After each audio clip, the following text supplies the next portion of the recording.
But what surprised me, Randy, is to hear you say that there was some type of concerted effort by the Mormons to... Yeah, in L.A. it was. The whole Proposition 8 thing was promoted by the Mormon Church. And, in fact, that's where the demonstrations are today.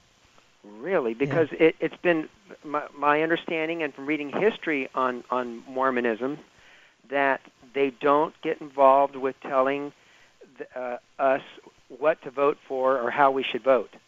That they would stay out of the political scene, dating back to when Joseph Smith was murdered by a crowd in the 18th century. So they've stayed out of the political scene. So I'm surprised to hear this. Yeah, I'm a little nauseous by it too. I got to tell you, I just it's so bizarre to me. But look, you're right. Most of them do decide they're conservatives and don't bother to experience what that means. Right. Now, on the propositions here in Florida, which you're aware of, that there's 8 of them, right. I voted yes on all of them except for 2. I voted no. Good for you. Because I don't understand what the fuss is. If gays there is married, no fuss. It's all propaganda. Again, it's just propaganda. It's a sociological phenomenon that never ceases to amaze me. How people always need some other group to look down on. No matter who you are, no matter what it is, it's very common.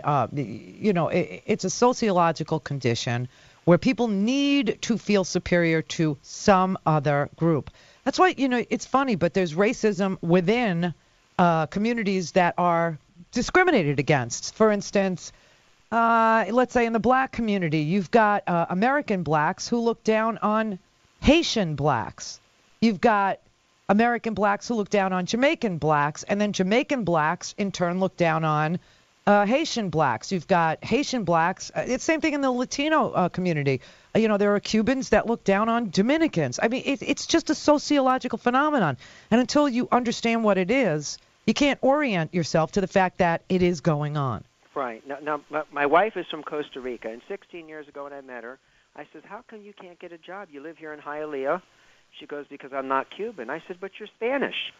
This is what I'm talking about, and it's always a difficult road to hoe, to put that into words and to make it visible. And once people see it, they recoil in horror and go, oh, I can't believe I was part of that. That is wrong. That doesn't make any sense. That's why I said, there's common sense, which seems to be very uncommon in this country, and I blame propaganda and sociological ignorance, not knowing where this stuff comes from, therefore not knowing how to move away from it. But once you know, you got no excuse.